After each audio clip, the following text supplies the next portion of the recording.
세상 모든 사람들에게 그 놀라운 주의 능력, 이 세상 모든 사람들에게 그 놀라운 주의 능력 외치지어다. 주의 하신 찬양. 이 세상의 모든 것보다 주는 존귀와 위엄이 있네. 이 세상 만물들을 창조하신 주님,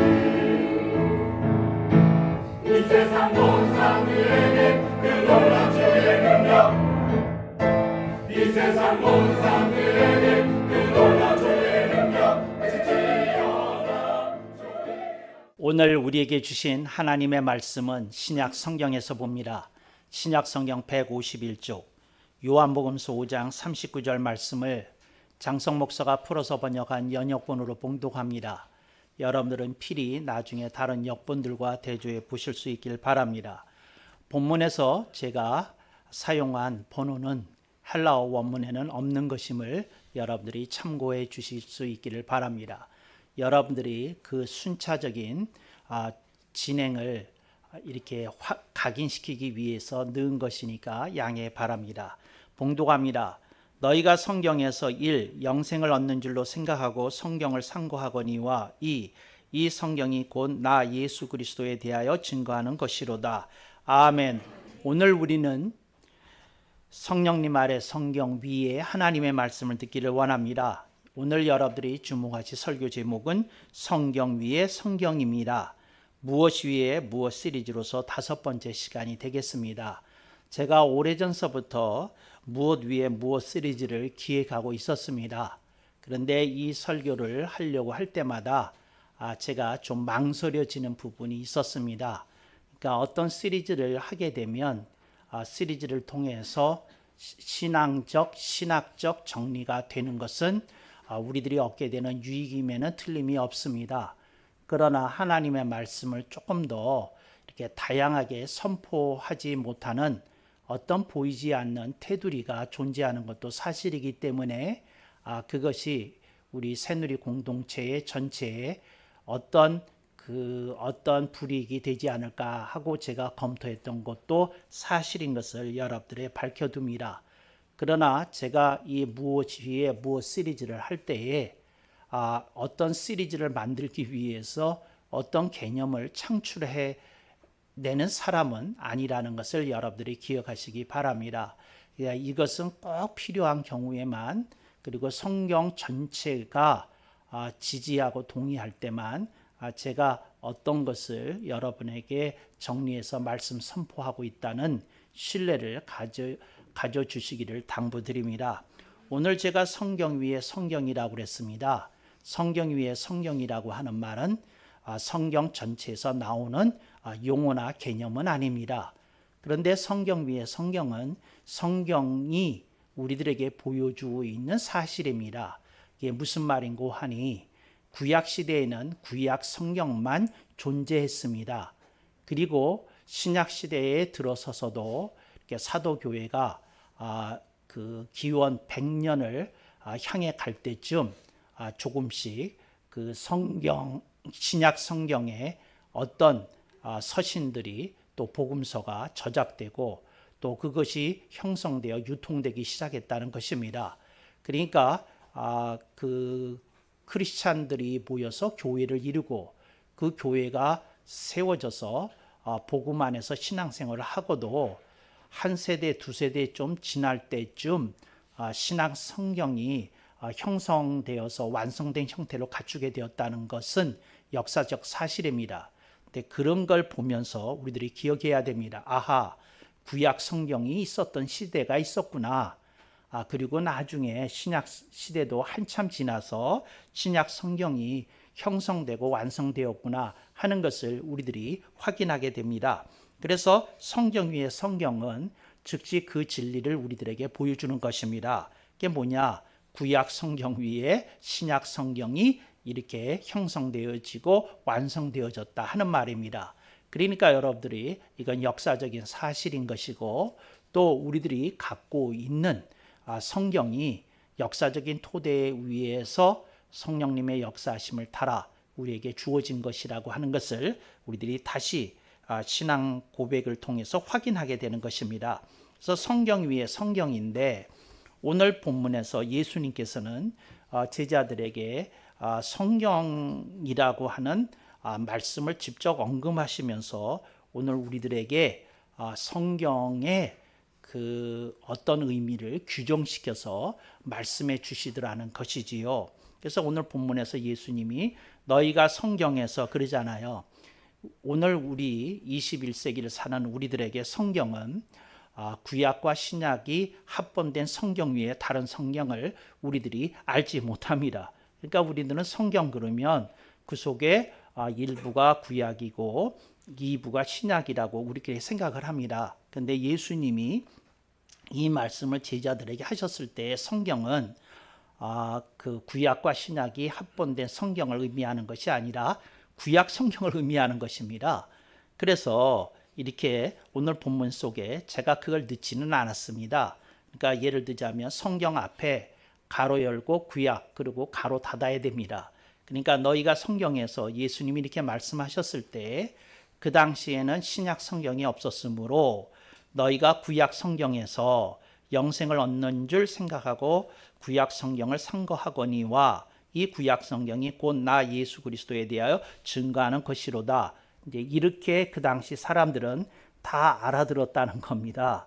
이제 그걸 여러분들이 전제하고 보시기 바랍니다. 그런데 예수님께서 이 말씀을 하셨을 때 예수님은 당신의 말씀이 복음서에 기록이 되고 또 그 서신들을 통하여 특히 바울 서신들을 통하여 복음이 제대로 상세하게 설명되어지고 그것이 합쳐져서 나중에 신약 성경을 형성하고 완성이 될 것이라는 건 예수님 자신이 알고 계셨습니다.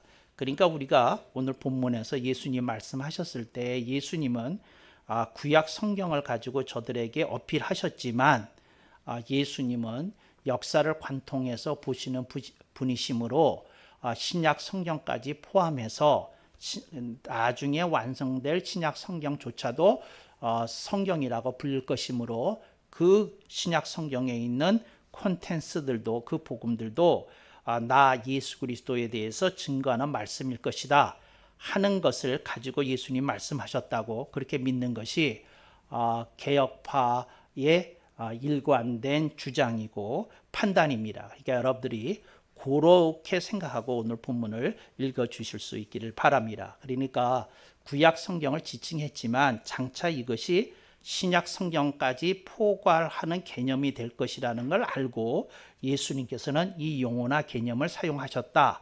이렇게 알아야 되는 줄로 믿습니다. 그래서 구약 성경 위에 신약 성경이 주어졌다는 것이잖아요. 그래서 성경 위에 성경인데 여러분들이 이것을 이해하실 수 있길 바랍니다.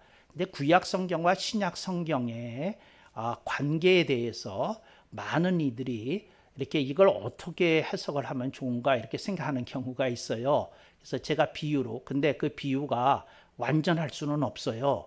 근데 그 비유로 제가 이렇게 얘기를 합니다. 구약 성경과 신약 성경의 관계에 대해서 제가 질문을 받았을 때 제가 신학교에서 강의를 하다가 그 박사과정에 있는 사람들이 가르치는 때가 있었는데 그들이 저한테 질문하기를 뭐라고 질문했느냐면 교수님은 구약 성경과 신약 성경의 관계를 어떻게 규정해서 설명하십니까? 좀 알기시기에 우리가 사용할 수 있는 비유를 이렇게 제시해 주시면 좋겠습니다.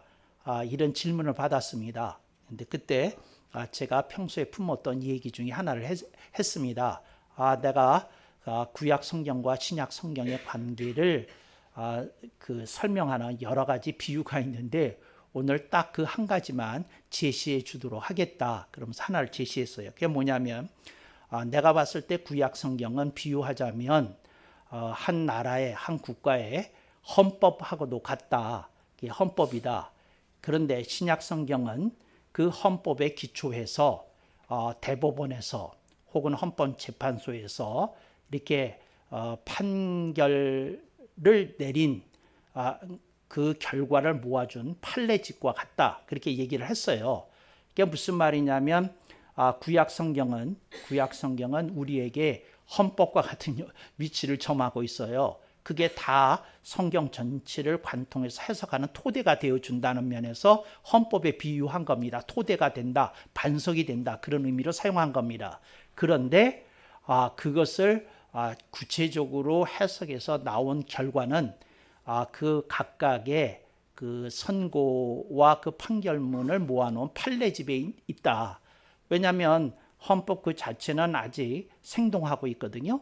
그런데 케이스별로 이 헌법을 적용해서 어떻게 판결문을 썼느냐, 어떻게 그 판사가 선고를 내렸느냐, 그게 결정이거든요. 그러니까 판례집이 그 역할을 하는 게 신약 성경이라고 하면 좋겠다. 그러면서 얘기를 했어요. 헌법이 중요하지만 헌법이 구체적인 형태로 나타나서 영어로 말하면 final say라고 그러는데 최후의 결정적인 말은 신약 성경이 하는 것과 같다. 그런 면에서 이제 판례집이라고 할 수 있겠다. 그렇게 설명한 적이 있습니다. 그래서 여러분, 오늘 우리들이 성경 전체를 볼 때 구약 성경이 있기 때문에 우리에게 그 역사적인 토대가 있습니다. 그런데 신약 성경이 있기 때문에 우리는 성경을 구체적으로 선명하게 상세하게 이렇게 들여다보고 깨닫고 적용시킬 수 있게 되었다는 것이죠. 그래서 성경 위에 성경입니다. 그런데 그 성경에 대해서 예수님은 두 가지로 말씀합니다. 첫째로 이게 영생의 말씀이라는 겁니다. 이게 성경을 통해서 그 말씀을 받아들이고 믿는 이들에게는 영생이 주어진다고 예수님이 분명히 말씀하시더라는 거죠. 너희가 성경에서 1. 영생을 얻는 줄 생각하고 성경을 상고하거니와, 그러니까 구약 성경 속에 우리가 영원히 사는 길이 있다. 이 하나님의 그 말씀 속에 우리가 이렇게 가멸적인 존재로 일시 존재했다가 쓰러지는 존재가 되는 것이 아니라 영생불멸하는 존재로 살 길이 있다. 그 말씀이 성경 속에 있다. 이렇게 예수님이 그들이 갖고 있는 신앙의 상태를 점검하시고 그걸 긍정적으로 평가하신 말씀입니다. 그래서 성경이 영생의 말씀 혹은 생명의 말씀이 되는 것이다 하는 걸 예수님이 먼저 말씀하셨다는 거죠. 진보주의 신학자들은 이걸 부정합니다. 예수님께서 이런 불멸성이나 영생이나 또 천국에 대해서 말한 것을 그들은 애써 외면합니다. 그냥 현실적인 적용, 세상에서의 복음이 이렇게 전개되는데 그들은 관심이 있지, 사후세계나 내세에 대해서 얘기하는 것은 유치한 복음이라고 그들이 평가절하는 경향이 있다는 겁니다. 근데 여러분, 우리가 인생을 사는데 우리가 가멸적 존재로 우리가 언젠가 이 세상에서 소멸되는 존재로만 그친다고 한다면 이게 얼마나 허망하고 허무한 일이 되겠습니까? 근데 성경은 우리들이 예수 그리스도를 믿고 구주와 주님으로 고백하는 이에게 영생이 주어진다고 하니 이게 얼마나 복음이고 얼마나 우리를 사무치게 하는 말씀이 되겠습니까? 우리는 이 말씀을, 성경을 영생에 관련된 말씀으로, 영생의 말씀을 우리들은 받아들이고 믿는다. 이게 첫 번째고요. 두 번째는 이 성경이 곧 나 예수 그리스도에 대해서 증거하는 것이로다. 그러니까 이 말씀을 여러분들이 이렇게 딱 그 예수 그리스도를 빼고는 성경은 해석 자체가 안 되는 책이라는 거, 그것이 구약 성경일지라도 포함해서 드리는 말씀입니다. 그걸 여러분들이 기억하실 수 있기를 바랍니다. 제가 랍비들하고 자주 대화를 했어요. 그러니까 내가 심심하면 랍비들을 찾아갔거든요. 근데 랍비들이 토요일에는 저는 이방인이잖아요. 그러니까 안 만나줘요.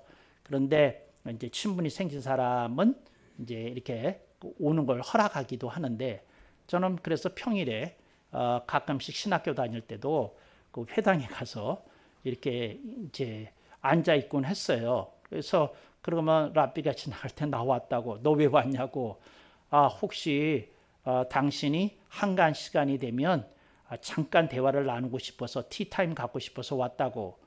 근데 나 언제 끝날지 모르는데 나 여기서 책 읽고 앉아 있을 때니까 신경 쓰지 말고 시간 되면 나 좀 이렇게 얘기할 시간을 달라고 그러고 앉아 있어요. 근데 정말 바쁜지 그런지 어떤지는 모르지만 그 랍비들이 한 2시간은 꼭 기다리게 하더라고요. 가서. 그러니까 이놈이 가나 안 가나를 보는 것 같아요. 근데 이놈이 끈질기네. 2시간씩 앉아있네. 그러니까 이제 그 보고는 이제 2시간 좀 지나면 들어오라고 그래서 또 혹은 같이 산책하면서 이제 이렇게 대화를 나누기도 하고 그랬어요. 그래서 그들하고 대화를 나누는데 어느 날 랍비가 이런 질문을 나한테 하는 거예요. 뭐라고 그러느냐면 우리는 구약 성경이 컴플릿 하다고 믿는다. 완전하다고 믿는다. 그렇게 얘기하는 거예요. 근데 너희들은 그 신약이라고 하는 것을 가지고 거기에다가 덧대어서 너희들은 컴플릿하다고 생각한다며 이제 그렇게 얘기를 하는 거예요. 그러면서 얘기를 하는 게 뭐라고 얘기하느냐면 그런데 야 구약이 없이 신약이 있겠냐? 말이 맞잖아요.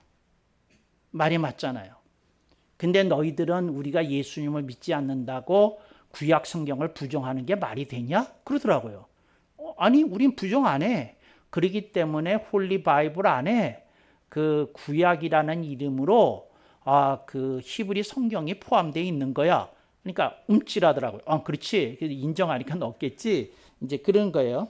그러면서 그런데 우리는 예수님 없이도 구약 성경 자체만으로도 컴플릿하다고 하는 것에 대해서 너는 어떻게 생각을 하느냐 그랬어요. 근데 제가 너무 비유를 잘하는 사람이잖아요. 아멘을 하는 사람에게 7배의 축복이 있으리라고 믿습니다. 그래서 내가 이랬어요. 그 식사를 할 때에 스테이크 어느 날 없었다. 그래서 스테이크 빼고도 밥을 충분히 배불리 먹을 수 있지 않느냐. 그렇다고 해서 그걸 식사, 밀이라고 말할 수 없는 거냐. 말할 수 있는 것 아니냐. 그렇지만 스테이크에 빠진 디너를 어찌 컴플릿 디너라고 할 수 있겠느냐. 신약 성경이 빠져있는 구약은 말하자면 고기가 빠져있는 저녁 식사와 같다. 그랬어요. 그랬더니 그렇게도 비유할 수 있구나. 이제 그렇게 하면서 얘기를 하더라고요. 그러면서 그렇게 얘기하신다는 말씀이시지. 그러면서 너 안 되겠다. 같이 들어가서 얘기를 해야 되겠다. 그러면서 이제 같이 들어가서 이제 앉아서 얘기를 하는데 그 사람이 나한테 묻는 게 있어요. 그게 뭐냐면 나는 가슴을 막 치면서 이렇게 얘기해요. 랍비가 하는 말이 나는 하나님을 믿고 하나님 나를 사랑하시고 나와 함께 하심을 믿는다.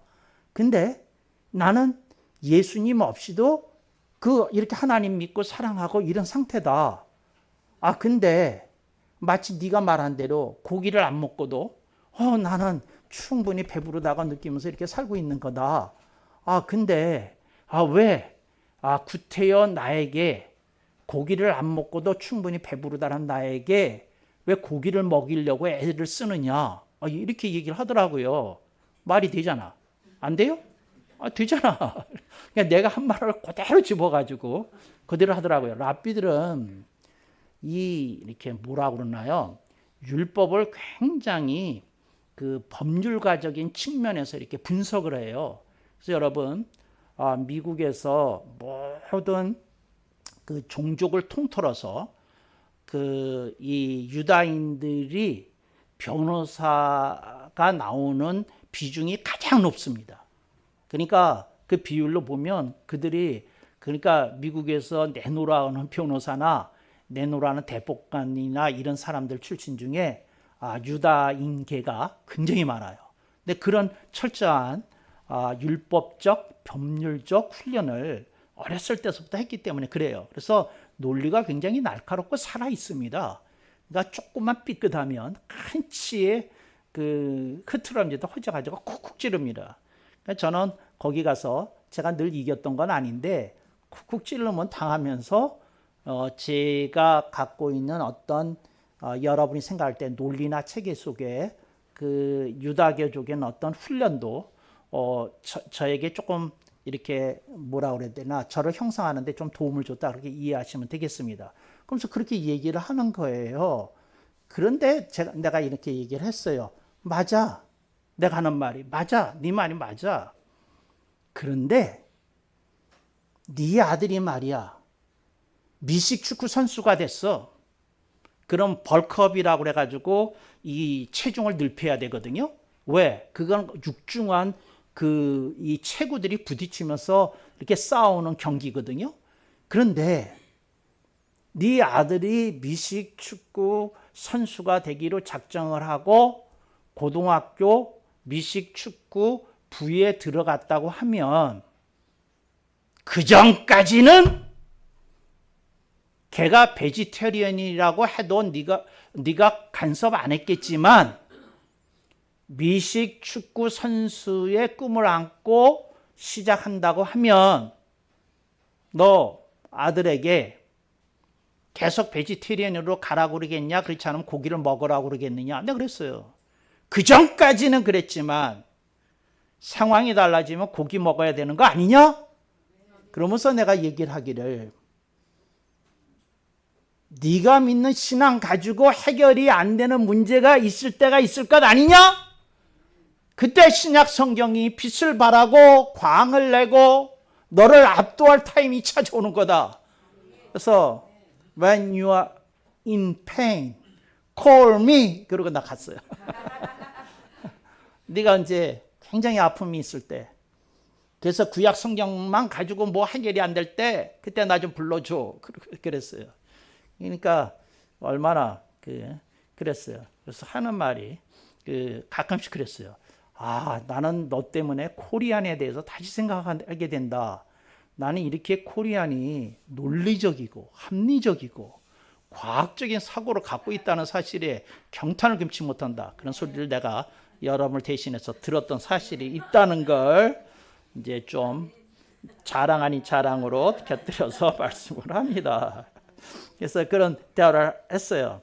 그랬는데 그 사람들이 갖고 있는 그런 게 있잖아요. 성경 위에 성경이에요. 그런데 오늘 제가 말하는 성경은 이거에 대해서 얘기하려는 거예요. 뭐냐면 오늘 일리로 제가 나눈 이유가 뭐냐면 여러분이 예수님을 예수님을 믿고 이제 기독교 신앙생활을 하잖아요. 그런데 제가 오늘 번호 넘버 1, 넘버 2 이걸 이렇게 끼워 넣은 이유를 먼저 말씀을 드리려고 그래요. 그게 뭐냐면 어떤 사람이 교회를 다니는데 영생이라든지 천국이라든지 이런 거에 대해서 큰 관심이 없어. 그러면 당신은 예수님의 말씀에 의하면 넘버 1, 1도 모르는 사람이라는 거예요. 입문 단계도 모르는 사람이라는 거죠. 여러분, 기독교는 영생에 대해서 믿는 종교예요. 영생을 가르치는 종교예요. 기독교는 천국을 믿고 천국에 대해서 가르치는 종교예요. 기독교는 불멸을 믿고 불멸을 가리키는 종교예요. 할렐루야.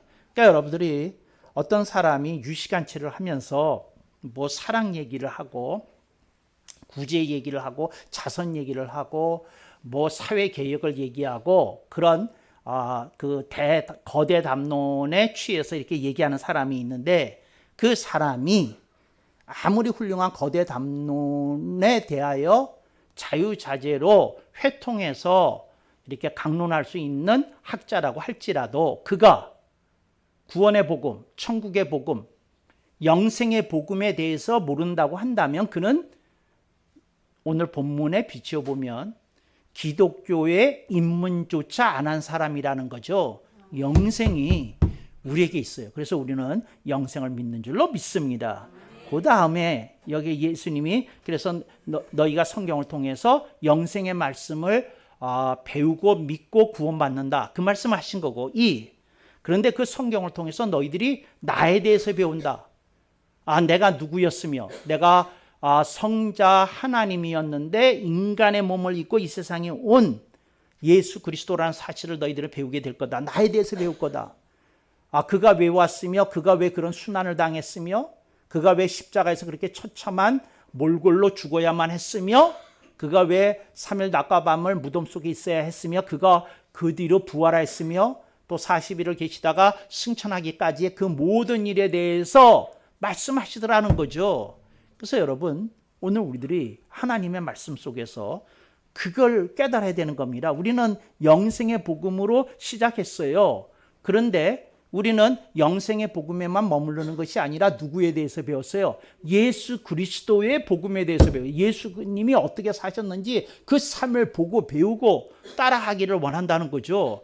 우리들은 성경 속에서 예수 그리스도의 존재와 인격과 그리고 그분이 누구신지와 그분의 사역에 대해서 우리들이 거룩하게 배운다는 사실이죠. 그래서 이것이 성경 위의 성경입니다. 우리는 구원으로 시작해요. 맞습니다. 그러나 우리는 구원에만 끝나지 않아요. 하나님을 기쁘시게 하고 하나님을 영원하게 하는 자리까지 우리는 필히 나가기로 작정하고 덤비고 싸우는 그리스도인이라는 개혁신앙인의 자부와 긍지가 있다 하는 사실을 여러분들이 기억하실 수 있기를 바랍니다. 누가 이렇게 얘기를 하더라고요. 제가 전도를 한번 해본 일이 있는데, 노방전을 해본 일이 있는데 이런 얘기를 하는 거죠. 뭐냐면 미국에서 있었던 일이에요. 뭐냐면 그랬더니 뭐라 그러냐면 너 크리스찬이지? 크리스찬이라 물론 내가 크리스찬이니까 이렇게 나와서 있겠지. 그럼 너한테 내가 묻겠다. 그러면서 이렇게 얘기하는 거예요. 그런데 어떻게 세상이 이 지경이냐? 말이 맞잖아요. 미국의 국교라고 할 만한 기독교가 미국의 200년 역사를 통해서 이렇게 쭉 흘러왔는데, 근데 어떻게 이렇게 미국이라는 나라가 이렇게 엉망진창일 수 있느냐? 하고 묻는 거예요. 그래서 나는 종교의 그 효용성과 가치에 대해서 의문을 갖는다. 이렇게 얘기를 하더라고요. 여러분 아시죠? 제가 한 번도 누가 질문을 하면 버벅거리지 않고 즉답을 하는 거. 근데 왜 그렇게 준비가 됐느냐 하면 나 갔을 때 이렇게 생각을 하거든요. 어떤 질문을 할까? 내가 이방인이라면. 그래서 노방전도자인데 내가 저놈 꼴 보기가 싫다. 그럼 내가 저놈한테 엿먹일 말을, 이런 말 해도 되나? 하나 생각한다면 뭘까? 그런 걸 막 연구를 해요. 그래서 질문을 써놓고 그거에 대한 답변을 다 생각하고 그러고 자주 갔거든요. 그러니까 거기서 뭐 질문이 딱 오는 순간 제가 탁 하고 뭐 이렇게 받아쳤다는 게 아니라 미리 준비하고 갔다는 거죠. 그러면서 세상이 어떻게 엉망진창이냐 이랬어요. 여러분들은 어떻게 대답하실래요? 여러분 받으셨다 그러면 저는 답변이 준비되어 있어요. 기독교인이 있기 때문에, 기독교가 있고 기독교인이 있기 때문에 세상이 요만큼이라도 굴러가는 거야. 없었으면 어쩔 뻔했어. 없었을 뻔 없었어. 광화문에서 피를 토하면서 외치는 사람들이 있기에 대한민국이 그나마 요만한 거야. 그런다고요. 아멘이 없네. 광화문에 나가는 사람들이 없는 것 같아. 그러니까 그렇잖아요. 요만큼이라도 있는 게 그나마예요. 그러지 않으면 더 붕괴되었을 텐데. 그렇잖아요. 여러분, 오늘 우리들이 정말 생각해 봐야 돼요. 내가 아까 건축에 대해서 얘기를 했잖아요. 예배 전에. 건축에 대해서 얘기하는데 그 가장 큰 하중을 버티는 기둥을 왕기둥이라고 그래요. 가장 중앙에다 둡니다. 센터에다가 X자로 이렇게 표시했을 때 가장 중앙에다가 왕기둥을 놓습니다. 그리고 그 다음에 사방, 보통 건물은 직사각형이든 정사각이든 사각이거든요. 사각의 코너에 있는 기둥을 대기둥이라고 합니다. 저는 지금 헬라 건축을 얘기하고 있는 중입니다. 왕기둥이 있고 대기둥이 있습니다. 대기둥이.